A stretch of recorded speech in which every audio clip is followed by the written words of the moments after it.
ইন্নাল্লাহা ইউহিব্বুল মুহসিনিন, অবশ্যই আমি আল্লাহ ইহসানকারীকে ভালোবাসি।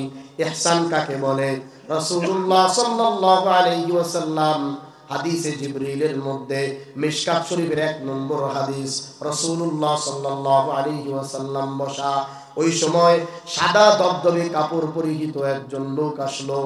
পরিচিত নয়, অপরিচিত একজন ব্যক্তি এসে রাসূলুল্লাহ সাল্লাল্লাহু আলাইহি ওয়াসাল্লামের হাঁটুর সঙ্গে তার হাঁটু দয়ে লাগালো, তার উরুর উপরে হাত রাখলো, এরপরে জিজ্ঞাসা করলো কয়েকটা প্রশ্ন। প্রথমে মাল ইসলাম, ইসলাম কি?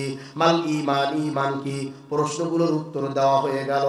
এরপরে জিজ্ঞাসা করলো মাল ইহসান, ইহসান কি? ইহসান, ইহসান জিনিসটা আসলে কি?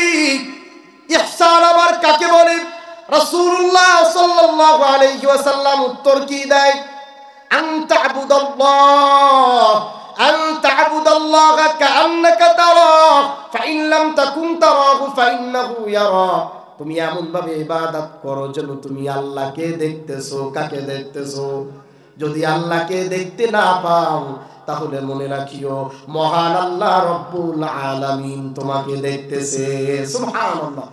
অর্থাৎ এমন ভাবে নিজেকে পয়দা করো, আল্লাহ রব্বুল আলামিন যা যেভাবে বলেছেন কোরআনুল কারীমের সূরা আল ফাতিহা থেকে শুরু করে নিয়ে সূরা নাসের একদম শেষ পর্যন্ত যেইভাবে যা বলেছেন সবকিছু সেইভাবে পালন করা, সত্যকে সত্য বলে জানা, যেইভাবে বলেছেন সেইভাবে আপনি আমি যদি মহান মালিকের হুকুম পালন করতে পারি, অন্তরটাকে এমন তৈরি করতে পারি, সবকিছুর মূলই হলো কি ইহসান।